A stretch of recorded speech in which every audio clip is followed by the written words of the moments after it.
readers. Hello. It's Sasha and Noah. Yeah. And today we are back doing another book crate where we talk about... You mean snack crate? I meant book corner. Oh, book corner. Where we talk about Agnes at the End of the World by Kelly mcwilliams. Oh, yeah. And we are eating snacks from Russia. So we'll do the same that we did last time. We'll have a snack every category or two. What is the genre of Agnes at the End of the World? Technically, it's a dystopia.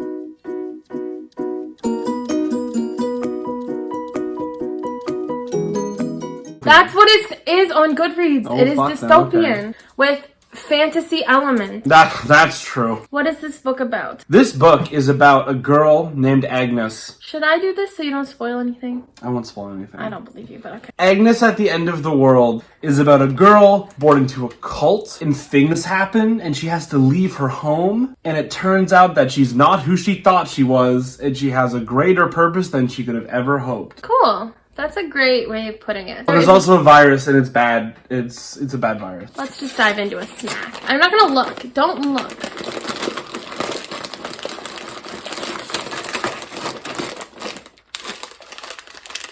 Is that salmon? It's salmon! Where's the little card that goes with the snacks? Kirieshki croutons. Oof. A fun twist on a favorite Russian snack. Salmon and cheese-flavored rusks with tartar sauce for dipping. Hell yes. King shit. I might actually like these. I don't... Oh, I'm so sad. I'm so happy we have two things of water. You were smart, babe. There it is, baby. Imported Russian tartar sauce. That is greasy. Oh. So, these are the croutons. And this is... It literally came... I don't like this anymore. It came with tartar sauce. At least feel good. I might eat these tonight. You gotta open the tartar sauce. I can't do it. Cheers. Cheers.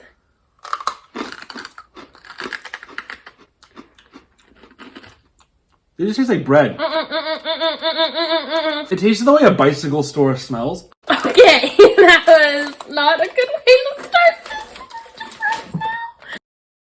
We look like absolute kings and queens right now. It's not going well. Okay, what did you give this as a rating? Oh, 2.5. Really? Yeah. I gave this 3.5. What are your content warnings? Sexism, homophobia, sexual assault. It's like implied. It doesn't really talk about it, but it has big sexual assault energy. Racism. Religious fundamentalism. Violence. And death. And if anything regarding childbirth freaks you out, you might not want to read this book. Yes, childbirth. Ready for another one? Oh, hell yeah. Can only go up from here. Is that correct? Oh, it's like a Kit Kat. What is that? It is called Lucky Rolls. That's what my belly's called. Sweet and crispy wafers smothered in condensed milk coating and rolled into the perfect snacking roll. Okay. So there's only one. Break it in half? I'm not breaking a wafer in half, so... Are you just having it then? No. Oh, okay. You'll take a bite, then I'll take a bite? Yeah.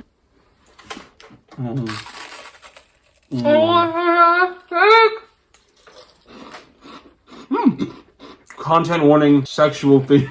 Oh, good. Let's talk about representation. Okay. Was there any? Yeah. There were a few POC characters, and there was also some really good type 1 diabetes rep. Alright, let's talk about the plot. So, the story itself starts off really well. It starts off, like, the premise, the idea of a young woman running away from a cult to only discover that there is a viral pandemic that has wiped out half of the population of the world. Like, timely. Premise was insane. And it started really well. Really, really well. Like, it started so well. When both Noah and I read it the first time, we were like, oh my gosh, this is so good. And then it kept going. And the turns and the twists that Kelly mcwilliams decided to incorporate into the story did not work. Kelly. It worked for a lot of people. A lot of people ended up liking that element of the story. I'm not going to go into what it was because I don't want to spoil anything. But I think she tried to take on too much with this plot and tried to do too many different stories all at once. And Noah mentioned this, that it would be really good as like a duology or a trilogy, and I think he's right, but there was just too much going on within one story. You didn't really have a lot of time to establish setting or anything like that. It was very quick, which was a disservice because it was an interesting setting. The ending, in my opinion, in my artistic reading, totally ruined the premise of the book. It sets it up one way with this big critique of society, and it's very well done, and you're like, fuck yeah, like, this sucks. But at the end of the story, Kelly McWilliams did a disservice to the story by walking back all the political and social statements she had made at the beginning. Okay, so these look like tomato sticks. 3 korochki. Crispy, crunchy, and doused in flavor, these rusks are coated in a rich tomato and herb dusting. Cheers. They taste like tomato soup. Yeah, but like freeze-dried for astronauts. Let's talk about the pacing. Okay. How did you find the pacing? Bad. What? It opened well, but I feel like at the point of the story when you leave the first part of the first area, like Red Creek, right? So the story is split into 4 parts. Okay, yeah. Going to the second part, I felt like it was kind of rushed. Like it was just kind of, here's a cult, here's a trailer, boom, and you're like, whoa, what happened? I can agree with that. It was a very rushed story. Onion rings, baby. Onion rings. That's a huge. We love onion rings in this household. Oh, okay. I like them. I'll take them to work tomorrow. They're yours. Yay. Let's talk about the characters. So Okay. basically what I have is Agnes, Beth, and then side characters in general. Yeah. So let's talk about Agnes. I liked Agnes a lot. She was plucky. I really liked Agnes because it showed a realistic kind of portrayal of someone coming to grips with what they believe is wrong. Like, it didn't start the story and she's like, fuck you, Dad, I don't believe this secretly. Like, she was really conflicted up until, like, the last parts of the story. And she didn't really settle on a worldview until later when the book got bad. But I like that. Yeah, I actually, I thought Agnes felt very relatable. Mm-hmm. She was a very strong, yet human character, and she felt very realistic, like you said, and I really liked that about her. One thing to note about her from me is that her switch in mind, like when she realized that she needed to leave the cult, was very underdeveloped. One bad thing happened, and she was like, everything I've been told is a lie. And I was like, where's the correlation? Like, there's one bad thing that happened. Why are you saying everything you've been told is a lie? Like, I don't think that made a lot of sense. Yeah, that's true. I kind of saw it like there was the buildup of the things with like her brother and things like that. Well, yeah, absolutely. It was like you were going 30 and then you all of a sudden went 60, right? You're missing that one extra little thing. Yeah, I can understand that. It just felt a little bit like underdeveloped. Fair enough. They needed to get her out into the second part, and they could have spent a couple more pages just maybe adding another thing that happened. How do you feel about Beth? I like Beth a lot as well. I think Beth is an interesting counterpoint to Agnes because here's my whole thought coming back together. Agnes does, you know how in like bad fiction, characters will start opposing the ideology they're brought up into, right? That isn't always bad fiction, obviously, but a lot of the time it's not interesting because you're basically just a stand-in for the reader who already doesn't agree with the concept, right? Yeah. Beth is that character, but in an interesting twist. I thought for Beth, her development as a character was a lot more intricate. She felt a lot more developed. She was a main character, so I wasn't mad about it, but I feel like a lot of attention was paid to Beth and not as much attention was paid to Agnes. More interesting shit happened to Beth. Beth should have been the protagonist of the first book, and then it should have been like Agnes. Yeah. Book, if there was a second book. Yeah, and that could have been the catalyst for Agnes leaving in this whole situation. Yeah. It could have been called like the Red Creek duology or something like that. Boom. How'd you feel about the side characters? I liked them a lot. I thought there was an interesting bunch. There wasn't anybody who I outwardly hated that I wasn't supposed to hate. Yeah. Do you know what I mean? Like, you're supposed to hate the leader of the cult, and you're supposed to hate the elders Oh, and of he's the so cult. hateable, but in the best way. Exactly. But for the people who I was supposed to like, I liked them all. Yeah. And I think that's great, because I haven't read a lot of books this month with characters that were actually likable. Yeah, they all kind of went through their own thing. Obviously, their struggles weren't as known, but they were all their own individuals. Yeah. Even the minor antagonists were relatable in some way, and that was a good part of Agnes's characters, being able to see the good in those people, and then you could see the good in those people where you might not have before. And I thought Ezekiel her little brother was a very interesting character. Ezekiel is the one who has type 1 diabetes. That is not spoilers, it's on the back of the book. Yeah. And he was done really well. His character was very realistic to what a, how old was he? 7. 7? Yeah. But a 7-year-old child would be like. He was exactly that. Yeah. And it felt realistic. You know, when you read something, sometimes people read either way too old for who they actually are. Like Macaulay Culkin in Home Alone. Yes. Yeah. Yeah. So it's just this worked. You know, it worked. Okay. So now we're gonna eat another snack. This is the Yashkino soft waffle. Oh! A soft and fluffy home-style waffle that is literally jam-packed. Enjoy a tart cherry filling in this breakfast favorite. Oh, that would be kind of So fun. this It's a is what Pop-Tart. this looks like. Yes, they smell good. Oh, they do.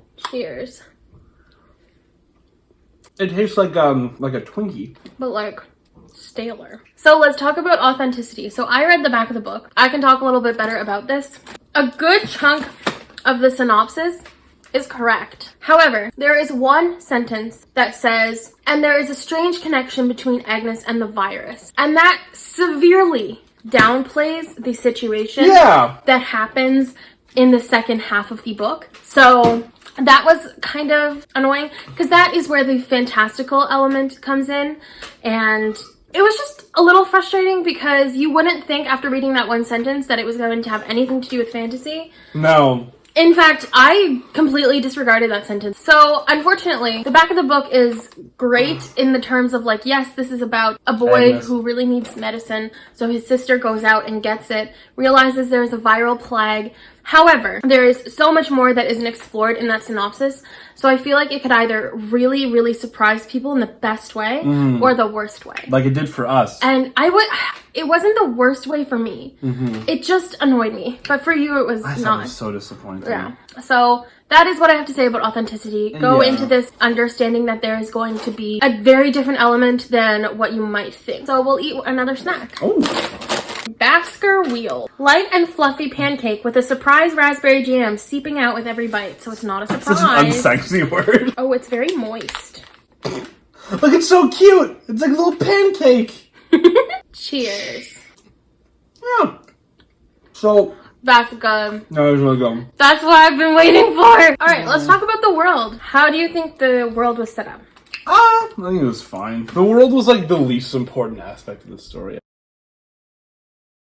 So basically, my thought process behind this is that the cult setting was really well done, and the way that they talked about the rules and everything, the way that she set it up was really interesting. But I did not like the virus aspect. I wanted that aspect to be a really important part of the story because it seemed a lot more important in the synopsis than it actually was. And I feel like it was just a background for Agnes's journey. Yes. It felt like a cop-out to me, and I just didn't like that. And it was a visual metaphor for overcoming demons. And that too. But it didn't really work. Crustiashi Kartoffel. The thinnest crisps often pack the loudest crunch. This snack is dusted with a creamy and savory cheese flavor. Okay. Cheers. Huh. You don't like it? Really? Let's talk about her writing style. Okay. I loved her writing. Yeah. I thought her writing was really well I agree. done. She did a great job at painting pictures. And Even if the pictures were stupid. I think it was really well done. And I think it was I think her writing style, like that obviously was what sold me at the beginning. There were some sentences, ironically I can't remember which, that made me really go like, damn, that was like cool. But I remember having that feeling. You know what I mean? There were a couple sentences and phrases where I was like, whoa. It's really well written. You're going to enjoy reading it. And that's the big thing, right? I thought that said Krabby Patty and almost shit myself. Biscuit cake banana. Sweet and spongy shortcake with a decadent banana cream filling in the shape of a fun animal. Cheers. You know, I can give it. I like it. It tastes like medicine. No, it doesn't. How'd you feel about the ending? I hated the ending so much. I think this book really failed to provide any substantial feminist critique because good feminist critique is about critiquing systems and hierarchies of oppression. This looks vanilla. Yashkino Dutch waffle. Two soft and chewy waffle cookies sandwiched around a layer of thick caramel. They love layers in this fucking They do. Jesus Christ. Cheers. Cheers. Oh, yummy.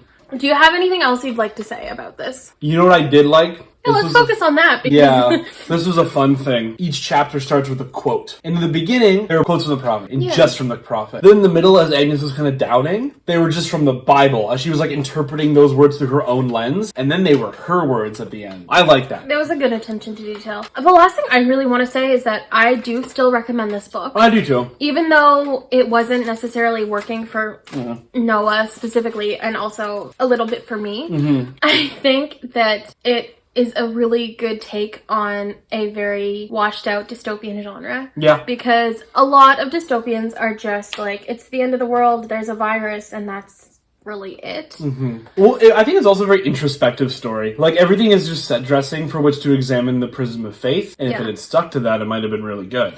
But if this is something like, I'm a concept guy. Like, all someone is watch a movie or play a video game based on the concept alone. And if you're into concepts, I'd recommend this one, because you might really get something we didn't get out of it. It is a good story, and a lot of people liked this. It had a very good rating. It had like a 4.18 or something. And like, what the fuck do I know? You know what I mean? Like, right? Like, this is just our opinions, but I still do recommend the story, and I still think it was a really well-crafted story. I just think it would have worked a lot better as a series. Also, if you're someone who's struggling with religious fundamentalism or something like that, you might find a lot to relate to in this book and take solidarity from. Yeah. Is that everything? Yeah, sounds like. We have 2 more things. What is the horrible... There's a car.